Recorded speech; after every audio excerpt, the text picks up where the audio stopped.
भरल्याशिवाय मुलींना आता प्रवेश नाकारणाऱ्यांची मान्यता रद्द होणार आहे। शिक्षण मंत्री चंद्रकांत पाटील यांनी शाळांना या संदर्भातला इशारा दिल्याचं पाहायला मिळत आहे। राज्यात 642 अभ्यासक्रमांसाठी मुलींना 100% शुल्क माफ असेल।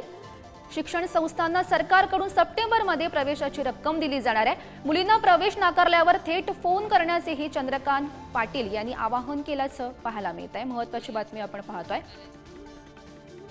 तर या संदर्भात अधिकची माहिती देत आहेत आमचे प्रतिनिधी बालाजी पोद्दार सध्या आपल्या सोबत आहेत। बालाजी, महत्त्वाची बातमी आपण पाहतोय, आता शुल्क भरल्याशिवाय मुलींना प्रवेश न नाकारणाऱ्यांची मान्यता रद्द होण्याची माहिती मिळते।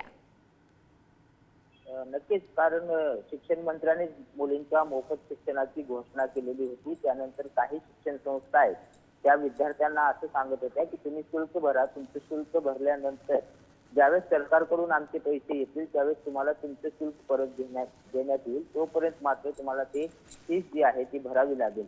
त्यामुळे राज्य सरकारने काढलेला अध्यादेश किंवा घोषणा आहे की खची आहे का, असा सगळा संदेश महाराष्ट्रात जात होता। काल मात्र उच्च तंत्र शिक्षण मंत्री चंद्रकांत पाटील यांनी यावर प्रतिक्रिया दिलेली आहे आणि त्यांनी सांगितले की जे शिक्षण संस्था मुलींना फीस मागतील त्यांना त्यांची जी मान्यता आहे ती लगेच रद्द करण्यात येईल। तुम्ही मला डायरेक्ट फोन करा, ज्या शिक्षण संस्था या असं प्रवेश देणार नाहीत त्यांच्यावर योग्य ती कारवाई करण्यात येईल आणि सप्टेंबरमध्ये जे शुल्क आहे ते राज्य सरकार तुम्हाला देणार आहे, तोपर्यंत शिक्षण संस्थेने तो भार उचलावा, असं सुद्धा प्रतिक्रिया चंद्रकांत पाटलांनी दिली। त्यामुळे मुलींच्या शिक्षणासाठी जो मार्ग मोकळा झालाय त्यामुळे अनेक मुलींना आता मोफत शिक्षण घेता येणार आहे। आता त्याची अंमलबजावणी सरकार कशा पद्धतीने करतंय हे पाहणं सुद्धा महत्त्वाचं आहे।